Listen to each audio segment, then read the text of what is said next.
Muito bom dia, nação. Logo cedo na manhã desta terça-feira, já estamos aqui trazendo notícias e informações do Flamengo para vocês. Você que tá aí tomando seu cafezinho da manhã, se preparando para ir trabalhar, para levar seu filho na escola, vamos analisar aqui as últimas notícias do Mengão, porque o Flamengo venceu o Botafogo na partida que aconteceu no sábado, venceu por 2-1, jogou muita bola, Bruno Henrique foi o grande destaque. E agora o Flamengo começa a se preparar para a partida contra o Atlético Paranaense e logo em seguida já vai para a final da Copa do Brasil. Mas nesse momento o Flamengo está se preparando para a final da Copa do Brasil e já começaram algumas polêmicas dessa final, que são os ingressos caríssimos para a final da Copa do Brasil, e também os comentaristas falando sobre essa reviravolta que está acontecendo no Flamengo, Gabigol na reserva, Bruno Henrique titular, Pedro titular, e também sobre o goleiro Rossi, que ainda não teve nenhuma oportunidade para vestir a camisa do Flamengo. Vamos analisar todas as informações e as notícias do Mengão, mas eu gostaria que você chegasse explodindo o dedo no like. Vamos bater uma meta aí de 2.000 likes para esse vídeo. Preciso da força da torcida do Mengão. E se você não é inscrito no canal Meu Mengão React, vai rapidinho aqui embaixo, aperte o botão vermelho, se inscreva, faça parte aqui do nosso canal, porque todos os dias tem notícias, todos os dias tem informações do Flamengo para vocês. Vou deixar os créditos aqui ao canal ESPN Brasil, ao canal Vene Casagrande, ao canal S1 Live, João Guilherme, link na descrição como créditos. Vamos analisar então as últimas notícias do Mengão na manhã desta terça-feira. A escolha de deixar o Gabriel no banco e entrar com o Pedro, que se realmente acontece a derrota, poderia ser um assunto para o dia seguinte também, da escolha, questionado na coletiva. Então foi um resultado muito importante para o Flamengo, que tem possibilidade de dar sequência. Agora a gente já viu que tem coisas que também não acontecem nesse time. Você viu algo em campo, André Kfouri, que te mostra que é esse Flamengo que vai seguir, que pode ser uma nova vida com o Sampaoli? Assim, disso eu tenho um pouco de dúvida. A escalação teve jogadores jovens, né, buscando intensidade. Evidentemente o Bruno Henrique, que é o fator decisivo, não é tão jovem assim. Se não me engano, ele tem 32 anos, mas parece menos e ele joga como se tivesse bem menos. A capacidade dele é indiscutível, ele foi o fator decisivo num lance tecnicamente muito bonito, de altíssimo nível, do qual ele é capaz, ele pode fazer isso corriqueiramente. Ele decidiu jogar, aliás, ele faz isso corriqueiramente e decidiu um jogo.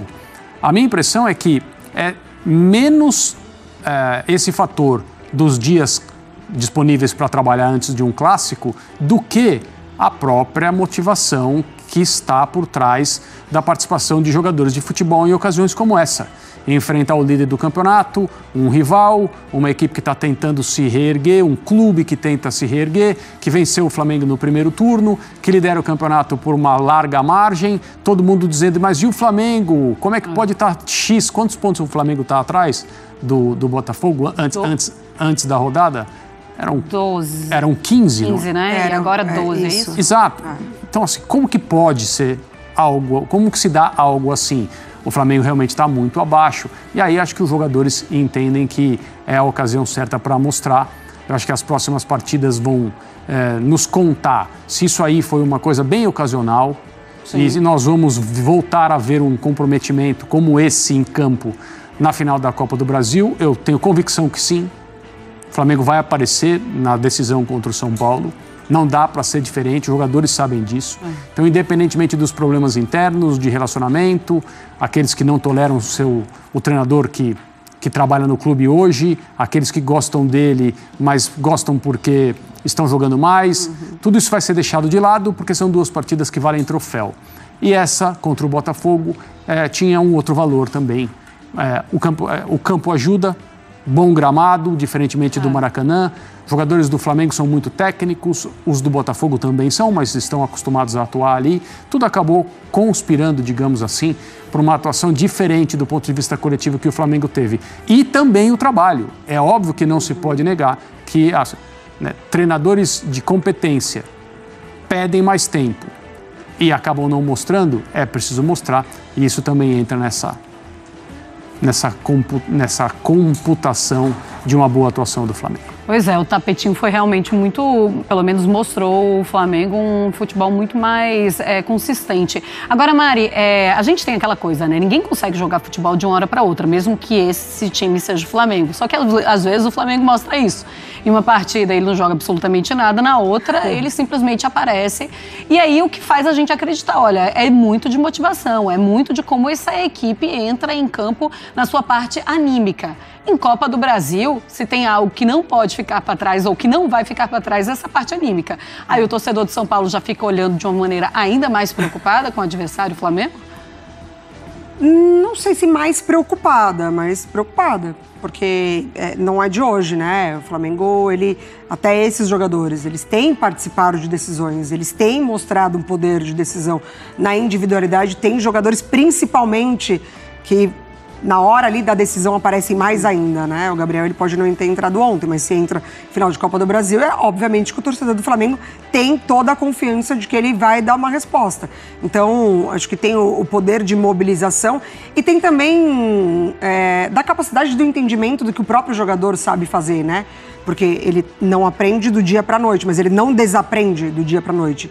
Então, ele entra em campo e ele sabe o que ele é capaz de fazer. Sim. Ele pode ter uma motivação a mais, como uma final de Copa do Brasil, como um adversário, carimbar um provável título como eu ganhei na casa que ninguém ganhava, eu ganhei na sua casa, até então ninguém tinha ganhado.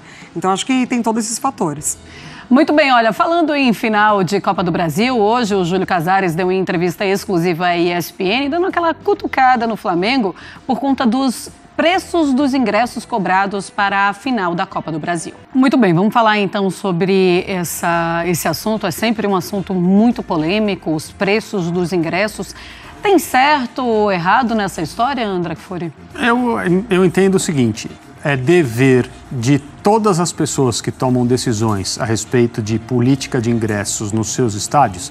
E eu sei que são cálculos que não são simples, em determinadas operações de clubes mais bem administrados é algo muito importante que precisa ser seguido, existe uma política aí, esses estádios não são apenas praças esportivas, eles ocupam um espaço crucial no orçamento desses clubes, mas eu acho que tem uma linha traçada que é o que nós podemos fazer para que o público presente seja o maior possível. Certo. Então, quem não está trabalhando dessa forma pode ter vários argumentos, eu respeitarei, pode mostrar contas, eu evidentemente respeitarei também. Não sou eu que tenho a obrigação de administrar os orçamentos desses clubes, mas eu percebo que existe gente tomando decisões que não estão nessa linha de interesse. Sim. Colocar a maior quantidade de pessoas dentro do estádio. Agora, cada um cobra quanto quiser? Sim, cada um cobra quanto quiser. Numa situação de mata-mata, ida e volta, na casa de um, depois na casa de outro, o princípio da reciprocidade faz sentido? Faz. Faz. É bom? Não. Mas, né?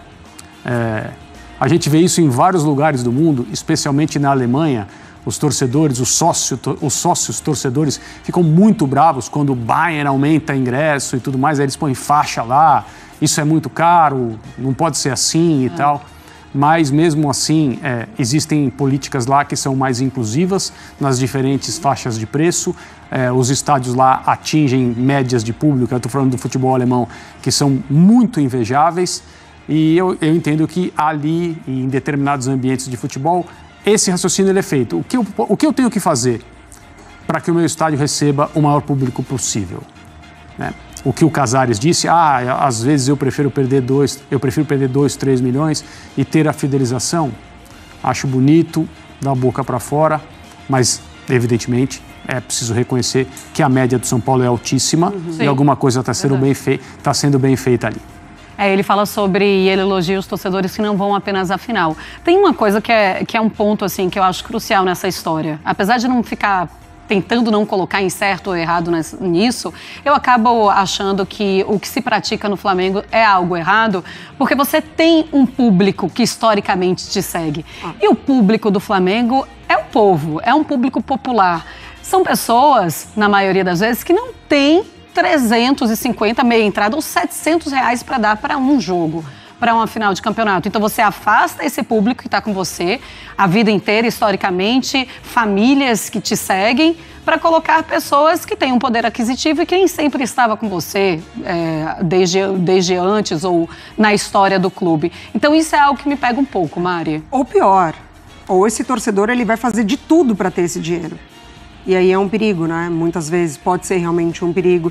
E é triste porque daí afasta no momento mais importante ali até para esse torcedor que acompanhou toda essa trajetória, que ajudou a escrever essa história, e aí no momento de glória ali ele não tem a capacidade ou financeiro para estar presente. E aí a gente vê realmente assim, o que talvez pode ser uma sequência, uma nova realidade que já acontece em Libertadores, que já afasta o torcedor, né, do grande momento da final, porque final não é aqui, muitas vezes fora do país, muito caro também, com muita dificuldade, às vezes, até de deslocamento. E aí, numa competição nacional que tem a possibilidade de você ver o seu time conquistar uma taça, porque é muito dinheiro dinheiro para fazer um movimento, até para conseguir esse dinheiro, para disponibilizar esse dinheiro. Eu realmente acho que esse valor é muito acima do tom. Sem o Gabriel Barbosa, sem o Gabigol, conseguiu derrotar o Botafogo. Mais do que tirar os primeiros pontos do Botafogo no Brasileiro no tapetinho, venceu o Botafogo. Gramado sintético. É isso, Plia. Assim, o que a gente fala de mexer com as estruturas, né? Por isso, o Marlon, que é um dos nomes do Campeonato Brasileiro, com gol contra, o Gabigol no banco de reservas, com a entrada do Pedro, o treinador do Botafogo, a gente vai falar sobre também na entrevista após o jogo. Vamos falar daqui a pouquinho. Mas, do Bruno Lage. Um jogo muito equilibrado, né? A gente sabe, a gente já falou isso algumas vezes aqui, para você ganhar do Botafogo, competir com o Botafogo, você tem que correr demais, você tem que colocar intensidade dentro da partida. E o Flamengo fez isso, assim. O Flamengo, eu acho que essa alegria que o torcedor do Flamengo sente depois desse jogo, Plia, é a mesma que coloca uma pulga atrás da orelha quando o pessoal fala, pô, mas por que os caras jogam um jogo e não jogam outro? Porque esse Flamengo, esses jogadores representam o que o torcedor espera desse time, que é um time que briga, que luta, que coloca intensidade e que deixa, né, nos pés, né, dos seus principais jogadores o poder de definição. Então o Flamengo soube competir muito bem com o Botafogo, né, soube aproximar as linhas, soube fazer marcação, soube colocar intensidade no jogo, soube usar o contra-ataque e deixou aí a critério para o Bruno Henrique, participou do primeiro gol, né, porque ele atrapalha o Marlon Freitas na decisão ali, estava atrás para arrematar em gol e faz um golaço aí que a gente está vendo. São Paulo já não cai mais, Capita? O São Paulo já se segura um pouquinho mais. Até o primeiro jogo da final da Copa do Brasil está garantido. Bruno Henrique segura ele mais um pouquinho. Se tivesse perdido, muito possivelmente cairia. Hoje seria um barulhão danado. E ele deve muito ao Bruno Henrique, né? Ia ser bom pra nós, né? Um pouco que o Bruno Lage soltou um pouco a corda. Você que tá falando. Sapatinho da humildade, sandalinha da humildade, no sapatinho, Márcio. Não, mas o Bruno Henrique, a gente... Tá melhor do que antes da lesão. A gente fica feliz, né, pelo retorno dele, né, porque... Eu sei, acho que daqui, acho que foi... Não sei, acho que o Praça também já rompeu o cruzado, acho que não. A gente sabe o que é um atleta ficar parado muito tempo e poder voltar nesse nível como o Bruno Henrique voltou, um jogador espetacular, né, um jogador que faz a diferença no Flamengo. O que ele tem melhor pra você? A explosão, a decisão, né, a tomada de decisão dele no drible. É aquilo que eu falo, ele já tá vendo onde o espaço que ele tem pra ganhar na corrida. Ele sempre foi um jogador veloz que corta pra dentro. Isso. E a gente até comentou, finaliza, né? Finaliza bem. Cabeça. Né, como o lateral do Botafogo, o JP deixou. A característica, o jogo todo... Pobre JP, né? O pobre JP, a hora que ele deu uma brecha... Aquele lado direito marcou o jogo todo da mesma forma e ele sofreu o jogo todo. Mas aí erro do treinador. Claro. Erro do treinador. Se você tem, primeiro a escolha, né? Ele colocou o Segovia ali pra segurar o Ayrton. Ele segura o Ayrton e deixa o Bruno no mano a mano. Aí é pedir pra tomar gol. Ele não acompanhou, acho que o que o Bruno vem fazendo nos últimos jogos. O certo seria você colocar um jogador ali para fazer uma marcação dupla e falar pro Marlon, vem cá, se ele cortar por dentro é você que tem que dar o bote. Exatamente. Entendeu? Esse é um dos grandes defeitos, né? A gente jogou lá na Europa, a gente sabe como é que é, né? Para você poder fazer um gol desse, você tem que driblar os dois, né, Zé? Não, lá na Europa e ali a diferença é que, infelizmente, alguns defeitos, né, táticos, né, de marcação das defesas brasileiras faz com que os jogadores com essa qualidade deitam e enrola, porque, como o Zé frisou, faltou a cobertura ali. Então ele foi driblado facilmente. O JP foi driblado que não teve o jogo todo. Uma chegada, entendeu? Então, o jogo todo foi assim. Erro de marcação. O Gabigol ficou no banco. Vocês acreditam que no dia 17, na final da Copa do Brasil, isso se repita? Plirra, na cabeça do São Paulo é difícil a gente entrar ali e ter alguma noção do que pode acontecer.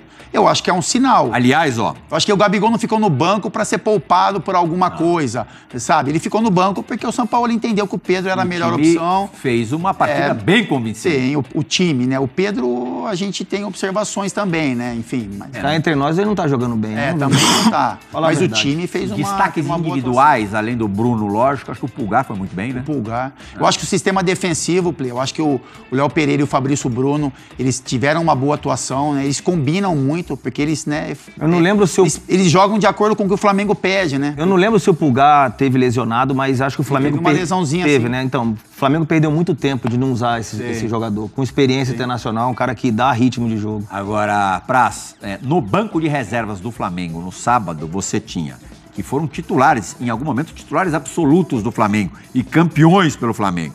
Santos, Mateuzinho, Rodrigo Caio, Davi Luiz, Felipe Luiz, Thiago Maia, Everton Ribeiro, Gabigol, citei 8 aí. Essa turma vai ficar numa boa no banco ali, sossegadinha? Hã? Eu não sei não. Como domar essa turma?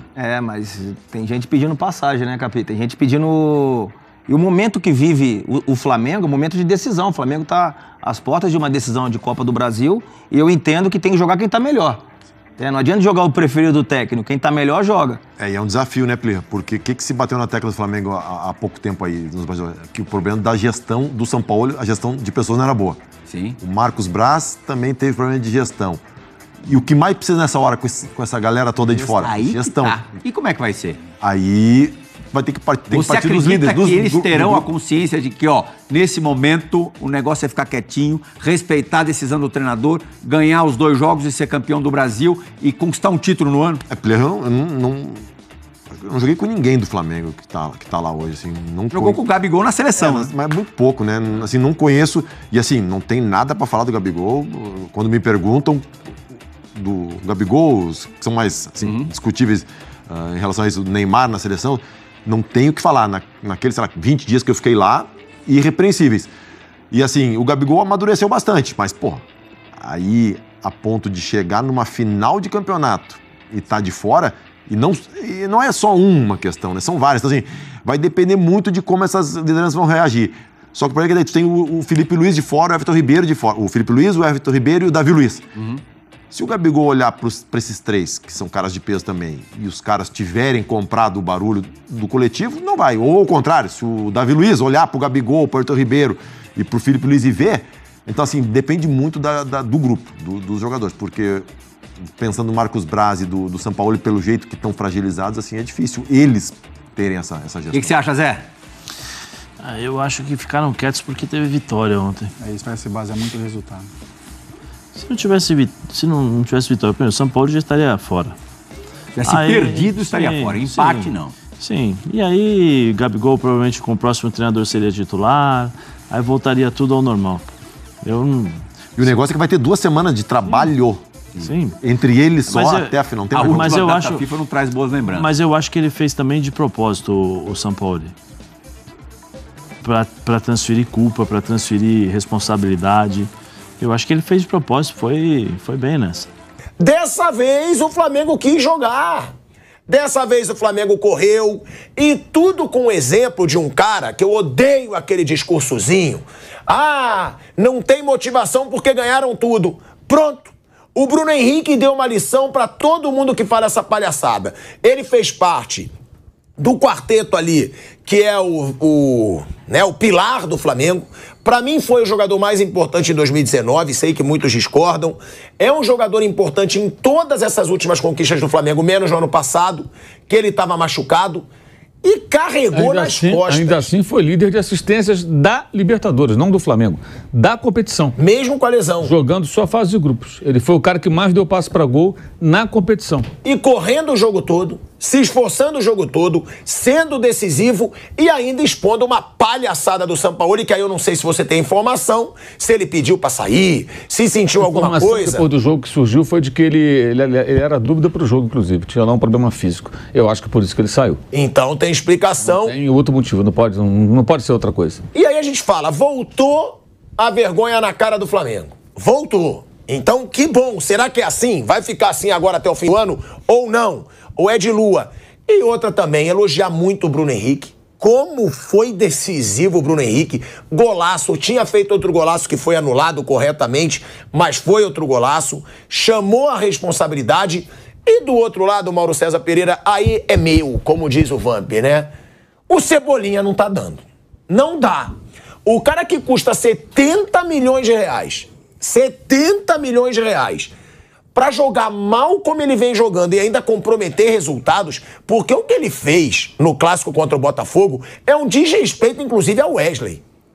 O Wesley rouba a bola, vai pra ele arranca, o Wesley vai sozinho, sem goleiro. Eu acho que tá impedido, Wesley. Não, no começo da jogada não. Eu acho que ele sai até de trás da linha do meio campo. Não tinha goleiro, lembra disso. Olha aí, ó. Agora, toca no Wesley, ele tá atrás da linha do meio campo. Quando ele pega ali, ele tá atrás da linha do meio campo. Não teria impedimento. Não sei se dá pra tocar. Eu acho que ele tinha que ter chutado no gol. Olha só, agora. Ele tem tempo, calma. Agora. Tocava. Cortaram a imagem. Vamos voltar pra rádio?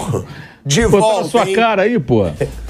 De volta à Rádio Jovem Pan, agora na rádio e no YouTube. Pra falar sobre esse lance aí, vamos botar de novo. Pra mim, agora. Tocou.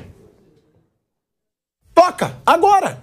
Atrás do meio campo. Antes do meio campo podia ter tocado. Poderia. E o Cebolinha não tá dando mais. Eu vou pro Pânico, o Pedrinho vai assumir porque o Pânico tá com o Zico hoje. E a gente vai lá ajudar a galera do Pânico. Mas eu achei isso aí uma vergonha, Mauro César Pereira. Assim, acho que foi um erro, né? Isso aí, eu só acho que ficar falando muito do Cebolinha depois de um jogo desse não tem muito sentido, né? Até porque o lance acabou não sendo decisivo, não interferiu no placar. O Flamengo venceu o jogo, tava vencendo e venceu o jogo. Ele errou, cometeu um erro. Como foi um negócio meio desorganizado também, essa coisa do goleiro Lucas Perry indo pro ataque aí. Parecia, eu tava falando assim ontem aqui no Canelado, parecia que é um time que Botafogo, com a liderança que tem e a vantagem que tem, parecia um time desesperado nesse... Parece que tá em zona de rebaixamento. Mas aí entra uma questão... Não tá valendo isso em relação ao treinador, pelo amor de Deus. Eu acho que é o seguinte, aí entra uma questão que é a seguinte, o Botafogo quando joga com o Flamengo, eu sei que tem muito botafoguense que fica com raiva quando eu falo isso, mas eu falo e vou repetir. Para parte da torcida do Botafogo, primeiro, ódio ao Flamengo, pelo Flamengo. Depois, os caras gostam, amam o Botafogo. Né? É uma coisa impressionante, chega a ser doentio. E isso piorou muito nos últimos anos.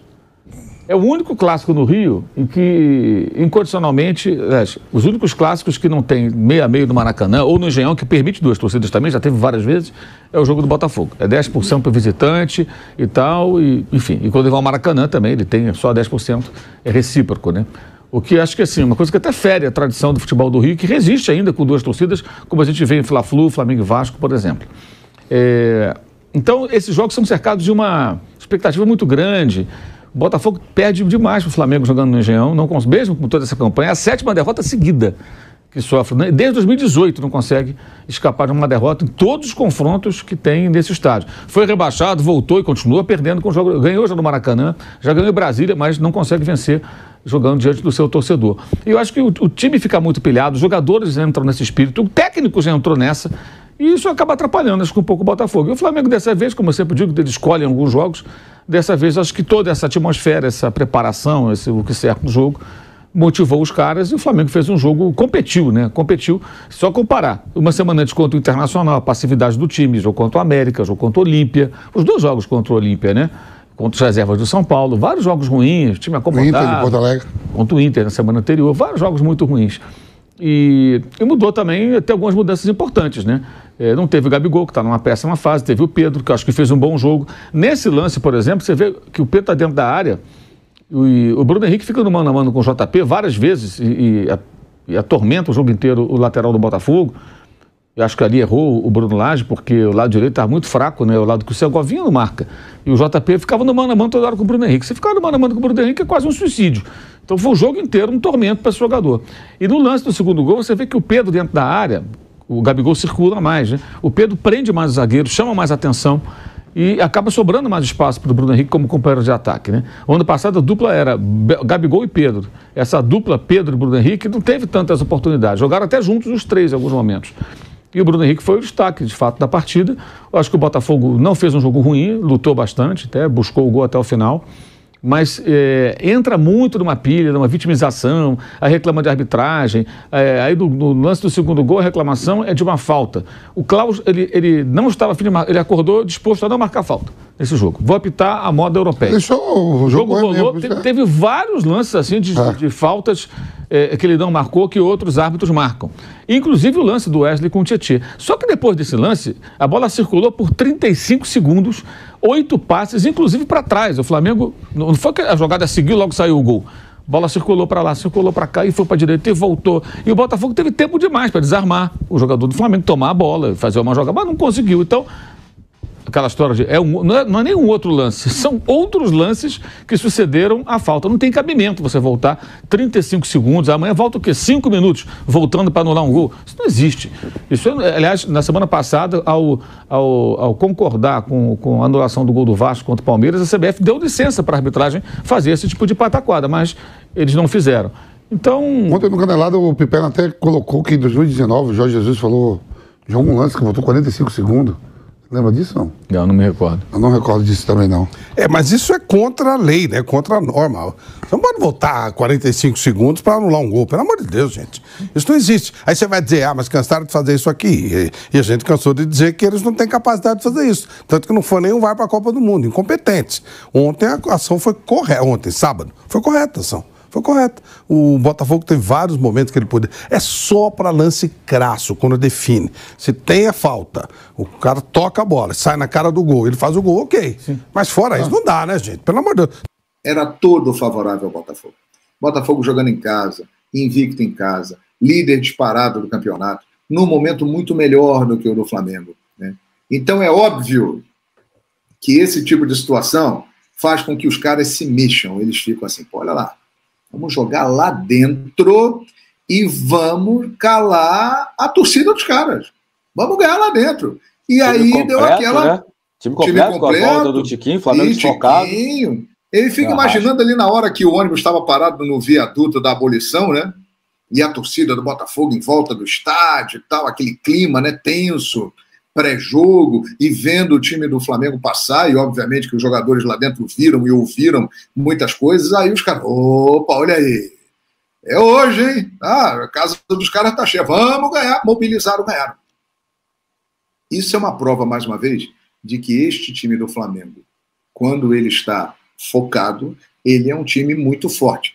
É o melhor elenco da América do Sul e quando está focado num objetivo, ele é muito competitivo. O que nós estamos tentando descobrir é porque isso não aconteceu em outros momentos da temporada. Aconteceu raras vezes e uma delas foi no sábado contra o Botafogo no estádio Newton Santos.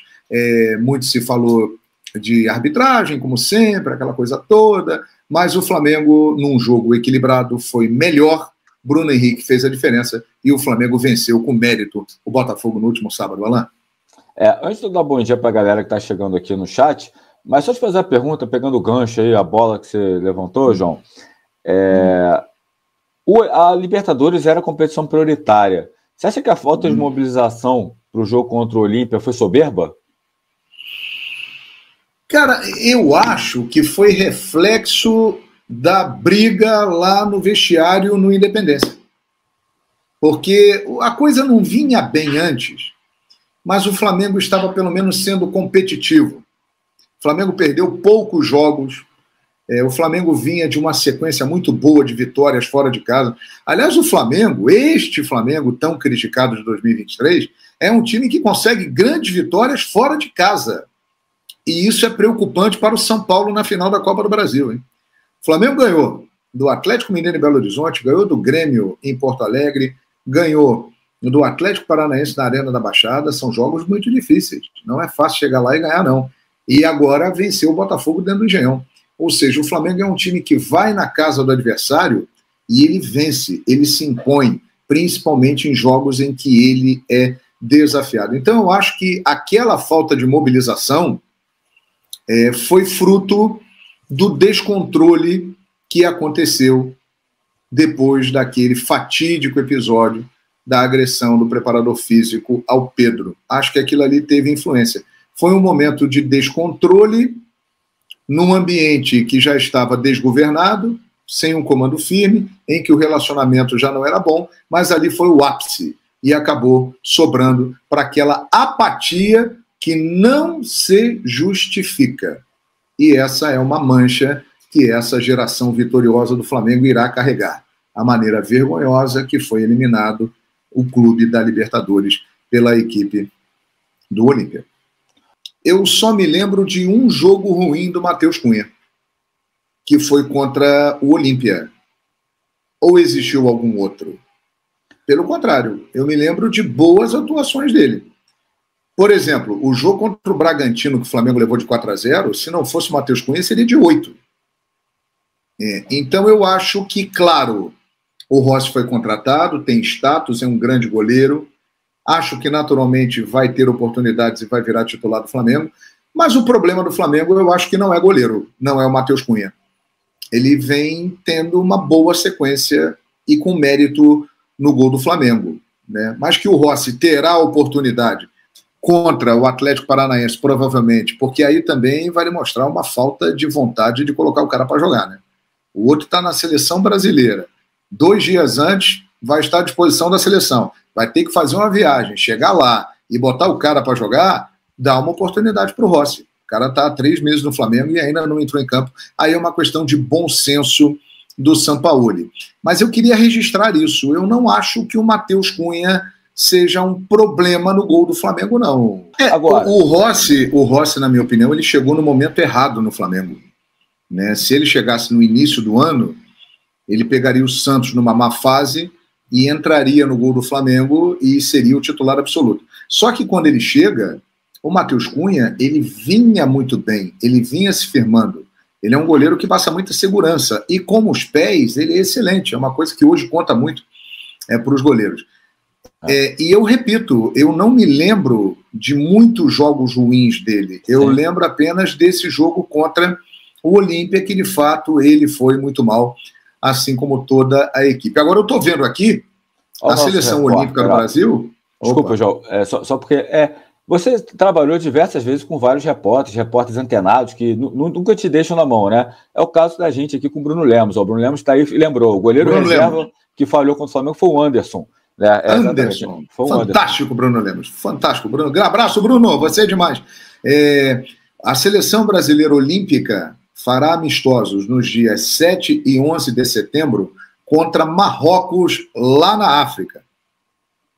Ou seja, ele vai sair de lá, da África, vem para o Brasil. Se quiser, dá para jogar. Até porque eu não sei se ele vai ser titular. Agora, é uma questão de bom senso, né? O cara vai ficar treinando com o grupo esse período todo, o outro vai estar lá na seleção brasileira, vai chegar. Não custa nada dar uma oportunidade para o Rossi e aí abrir de vez uma concorrência no gol do Flamengo, o que vai acabar sendo bom para o próprio Matheus Cunha, porque na partida seguinte, né, ele vai ter que entrar e jogar. E a partida seguinte é o São Paulo, final da Copa do Brasil, no Maracanã. Mas hoje o Matheus Cunha é titular do Flamengo, não há dúvida. E tem mais uma questão também que eu acho, João, não sei se você concorda. Eu acho que goleiro talvez seja a posição que você precisa de mais ritmo. Porque goleiro, se você tiver sem ritmo de jogo, uma pulada errada já era. Então eu acho que é bom o Sampaoli dar ritmo para um outro goleiro, porque se o Matheus Cunha fica suspenso, tem uma lesão, vai entrar alguém sem ritmo. Então você podendo botar o Rossi às vezes, se tiver algum problema com o Matheus Cunha, você tem um goleiro já com ritmo, né? Pronto. O Rossi não jogou desde que chegou no Flamengo. Então acho que passou da hora, até para ele ganhar ritmo também, ganhar confiança, e se precisar entrar como titular do gol do Flamengo, porque a gente não sabe, né? Ninguém contava que o Arrascaeta podia ser desfalque do Flamengo aí no final, no momento tão importante. E virou. O Luiz Araújo acabou de chegar. Virou. Então a gente não sabe, né? A gente deseja que ninguém se lesione. Mas é bom você ter um outro jogador com ritmo pensando nisso também, né, João? O goleiro é importante. Né? Poderia fazer sim um revezamento, ter dado mais oportunidade para ele. E nessa partida contra o Atlético Paranaense, eu acho que a estreia dele vai acontecer. Não sei nem tanto se por vontade do Sampaoli, né? Mas pela presença do Matheus Cunha na seleção brasileira, isso aí vai abrir uma porta para o Rossi. E já pensando no momento decisivo que vem aí, né, que é contra o São Paulo, caso o Matheus Cunha tenha algum problema, o Rossi já vai ter pelo menos um jogo em que ele atuou, e é muito diferente de treinamento, né? Até porque se é mata-mata, né? Se a final for para os pênaltis, você tem o Rossi ali. Aliás, grande pegador de pênaltis o Rossi. Exatamente, grande pegador de pênalti. Eu vi um vídeo aí que a Flá TV divulgou dos bastidores da vitória do Flamengo sobre o Botafogo no último sábado. Um discurso que me chamou a atenção do técnico Sampaoli. Ele nem é de falar muito, mas quando fala, ele solta algo expressivo, algo importante. E antes da bola rolar, no vestiário, ele disse o seguinte para os jogadores: é jogo para jogar com sentimento, de saber que tem um time que está bem, mas nós temos que colocar as cartas na mesa. Para ter resultado, temos que ter sangue. Sangue na veia, sangue na boca. Perfeito, Sampaoli. É esse discurso que tem que ter, inclusive, na final da Copa do Brasil, que está chegando. Os jogos serão no dia 17, no Maracanã, de setembro, e dia 24, no Morumbi. É esse discurso que tem que ter. E não é só lá não, tá? Eu falei na final da Copa do Brasil por ser uma decisão. No próximo jogo contra o Atlético Paranaense pelo Campeonato Brasileiro, que será no dia 13 em Cariacica, também tem que ter. Os jogadores que estão vestindo essa camisa do Flamengo têm que honrar a camisa. Eles têm salário alto em dia, estrutura, tem tudo à disposição, tudo do bom e do melhor. E vai ficar nessa de, esse jogo aqui não dá para jogar bem. Calma aí, gente. Vestiu a camisa do Flamengo, tem que honrar a camisa do Flamengo, tem que respeitar os torcedores, tem que respeitar os mais de 45 milhões de rubro-negros que torcem para esse time. Então, é isso. Discurso bonito, mas eu espero que não seja apenas aqui no jogo contra o Botafogo. Vamos dar continuidade aqui, galera. Números do Bruno Henrique. Muita gente me pediu isso aí nas redes sociais, no Instagram, no Twitter. Inclusive, quem não me segue nessas redes sociais, @VeniCasagrande, tá? Tanto no Twitter quanto no Instagram. A gente publica tudo primeiro lá para depois gravar o vídeo aqui. E os números de Bruno Henrique na vitória do Flamengo sobre o Botafogo foram os seguintes: 77 minutos jogados, ele foi substituído ali na reta final do segundo tempo, 1 gol marcado, 2 passes decisivos, 3 faltas sofridas, 5 dribles certos de 5 tentados, ou seja, 100% de aproveitamento, 9 dos 13 duelos ganhos, ou seja, 69% de aproveitamento, 21 dos 26 passes que foram dados, ele acertou 21, 81% de aproveitamento, 5 chutes, ou seja, 5 finalizações, sendo 4 no gol. Os números foram retirados do site SofaScore. Então, números interessantes do Bruno Henrique, na minha opinião, foi o melhor em campo, não só com a camisa do Flamengo, de maneira geral. Para mim foi o grande destaque da partida, o atacante Bruno Henrique, chamando a responsabilidade. Falei no vídeo anterior e falo aqui agora. Eu não sei o que falta para a diretoria do Flamengo renovar o contrato desse jogador.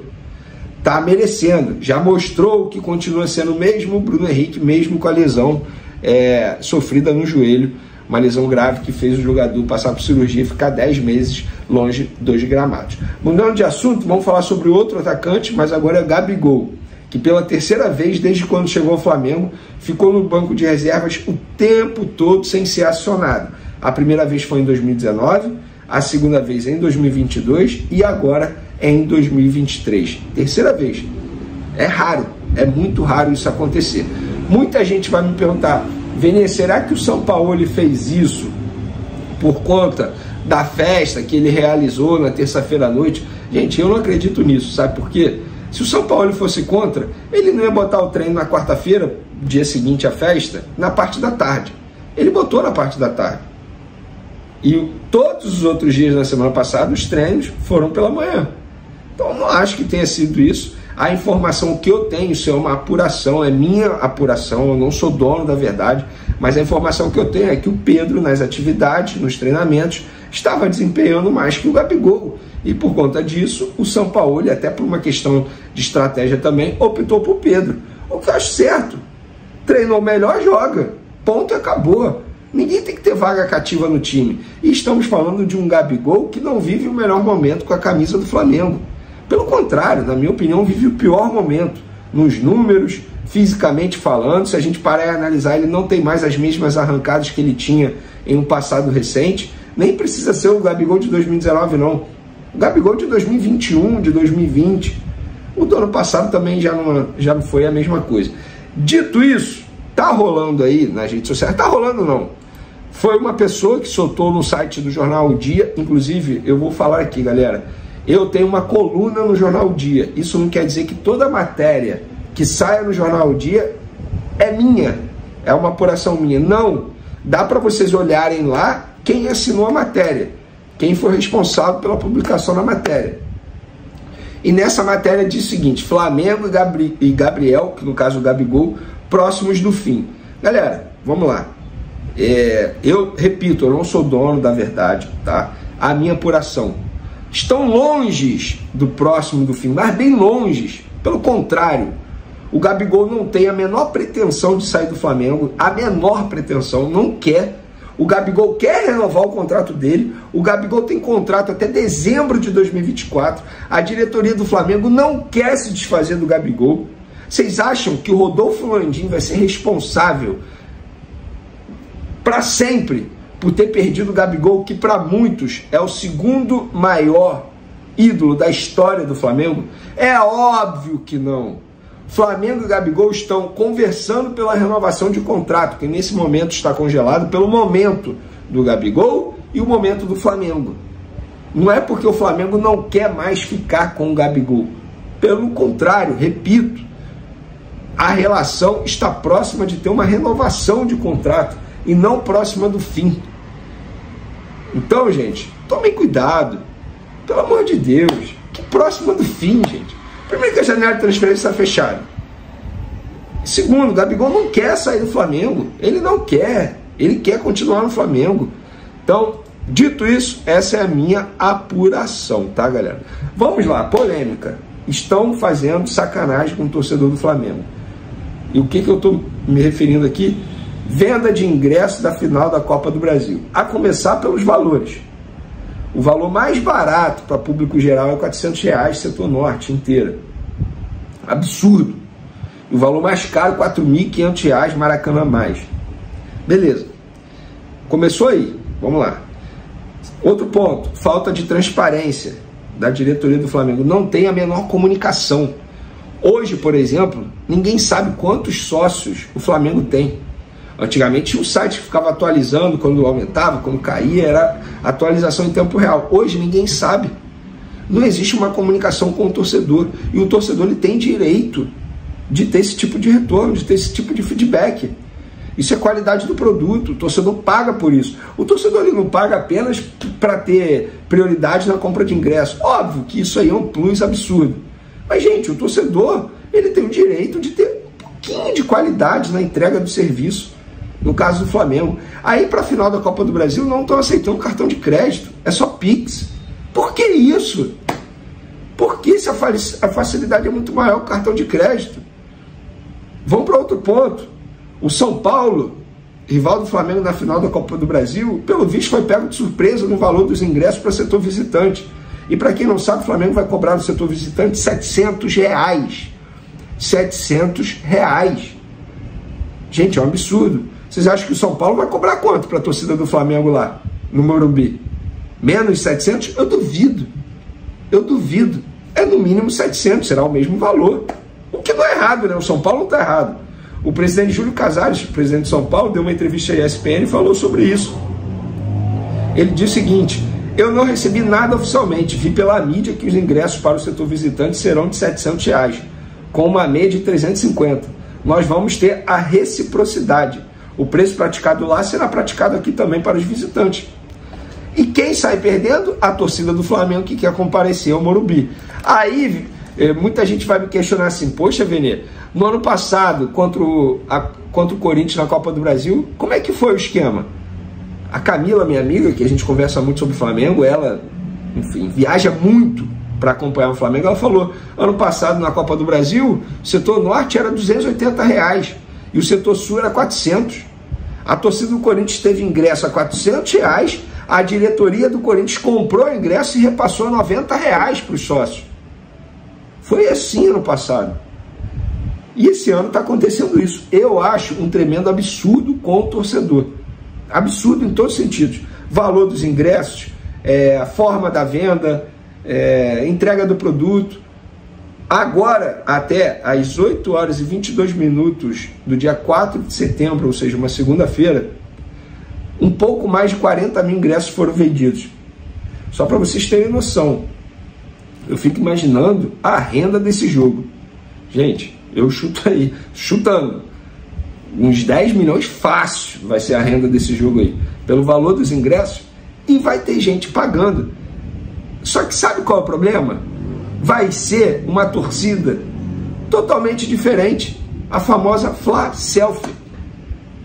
Infelizmente vai ter gente que vai comparecer ao Maracanã que não sabe nem quem é o lateral direito do Flamengo, que não sabe nem quem é o goleiro do Flamengo, que na hora que for para gritar vai estar fazendo selfie para soltar rios no Instagram.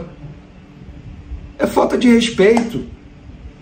Tem que ter o torcedor raiz no Maracanã. Só que o torcedor raiz não vai conseguir comparecer ao Maracanã. Esquece! Esquece! Fica aqui a minha indignação. Tá, então, nação, as últimas informações do Flamengo. Tá aí essa polêmica dos ingressos para a final da Copa do Brasil. O negócio tá feio, hein? Imagina pagar um valor altíssimo para poder assistir a final da Copa do Brasil. É coisa de louco. Vamos ver o que vai acontecer. Vamos ver se até lá vai melhorar essa situação. Eu não creio porque já definiram os valores. Mas vamos ver o que vai acontecer. E também o Flamengo aí na preparação para as finais da Copa do Brasil. A gente vai trazendo aqui no canal para vocês toda essa preparação, os treinos do Flamengo. Nós vamos ir trazendo todas as informações para vocês aqui no nosso canal. Por isso fica ligado, se inscreva, ative o sino das notificações, deixa o like, porque assim sempre você estará recebendo as notícias do Mengão. E vai nos comentários rapidinho. E aí, escreva, na sua opinião, o Flamengo após essa partida contra o Botafogo mostrou um bom futebol? Tem condições de ser campeão da Copa do Brasil? Escreva nos comentários, deixa a sua opinião, participe aqui do nosso canal, você é bem-vindo, sempre a sua opinião também é muito bem-vinda, tá bom? Então é isso daí, nação, muito bom dia pra todos vocês, grande abraço e a gente se vê daqui a pouquinho no próximo vídeo.